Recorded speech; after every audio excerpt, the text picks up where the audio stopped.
رو میاشتو نه محاصره کې د نااهل حکمرانو واجنه هغه الکان مصیبتونو سره روبرو وي دا سی هغه علاقې ته خو چا سره سی هغه د پاکستان ریاست ټولو ادارو سیوري کې روان وي زه داسې وایم چې دا د شهید تنویر عباس و د نورو اتو شهداو جنازې نه دي بلکې دا د ایمو سیکیورټي فورسز جنازه وه چې ووته بګن کې دا د هغو جنازه ووته بګن کې که چیرې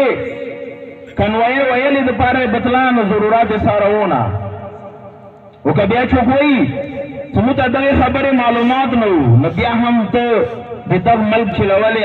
اهل نه یې که اهل وای په کورې تو ته والو نه معلومات وای چې مخ ته څه روان دي څه به کېږي خو به هر کیف دوستانو لکه څنګه مو سیکرټري صاحب وویله چې د کوم ور باندې ور روان دی چې موږ صبر تحمل سره برداشت کوو کوشش وشي چې دغه ور نورو علاقو ته پهلو نشي انګو کې کومه د بایچارې یوه سلسله ډېر وخت نه شروع په کار دی دې ته اندوس توجه ورکړی شي داسې نه چې بیا خدای مه وکړه دهشتګرد راشي دغه ځای فضا خرابه شي هغه د بعد خلک بیا توجه ورته شروع کړي نه په کار د اوس ځینه ورته توجه شروع شي څومره ذمه دار دي تر ډله پرې دغه پوهان ډویژنه پرې په کار دی د هغو دهشتګردو لیاره اول نه ونیولی شي دغې علاقې کې د مشرانو د علماو په کار دی مسلسل نشستونه او جلسې په کار دی وشي چې هغو دهشتګردو ته مکامله ونه شي چې هغه د بل ځای حالات خراب کړي یقین وساته کورمې کې تر اوسه پورې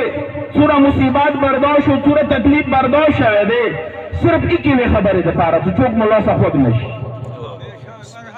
کنیا تو چوک وگی وگی مزارائے اگا بے زنگل کی سنگی وقت رہی اگا نے طول دنیا خطہی گی خکمو بیا ہم ہار یو مصیبات برداشت کرے رہے ہم دید پارا نہ برداشت کرے تھے مثلا مو کمزوری ہونا برداشت مدید پارا کرے رہے تھے بل ملا سفت لش نے انشاءاللہ امو بدا سلسلہ مخت ہم جریوی کل دہشتگرد تکفیری جمعیتون دی بکار دے غاد اگے خبر تسوچ وکی لکه څنګه دینه مخکې د اندغو تکفیري جماعتونو واجنه خود د اهل سنت د اجرو بزیتي وشوه د اهل سنت د درندو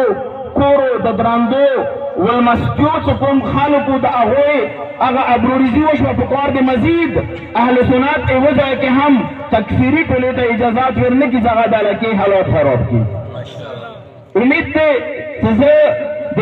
ایمو څومره ځوانان دي چې هغه سوشل میډیا اکټیویسټ دي چې اکثر ولاړ دي پکار داری سے نن وقت دغه خبره دی چې سوشل میډیا هم ډیره محتاطانه طریقې سره استعمال شي داسې خو نه وي چې اتا یو پوسټ نه د دغه ملک او د اسلام دښمنه دوره پیدا واخلي چې تا یو پوسټ نه ور ولګېږي او که چیرې چا داسې پوسټ وکړو دغې علاقې کې یا هر ځای کې چې هغه نه ور لګېږي هغه تکفیري کاس غوندې کېدی لکه څنګه هغه د ټولې علاقې د پرشنار امن خراب کړی دی ضلع پورو امن خراب کړی دی هغه بالکل سیم مغ کاس غوندې کېدی لکه څنګه یو تکفیري هغه د دغ شهید تنویر قاتل دی همداسې سوشل میډیا اکټیویسټ هغه داسې پوسټ کوي چې هغه نه ور لګېږي هغه هم د دغو شهداو قاتل دی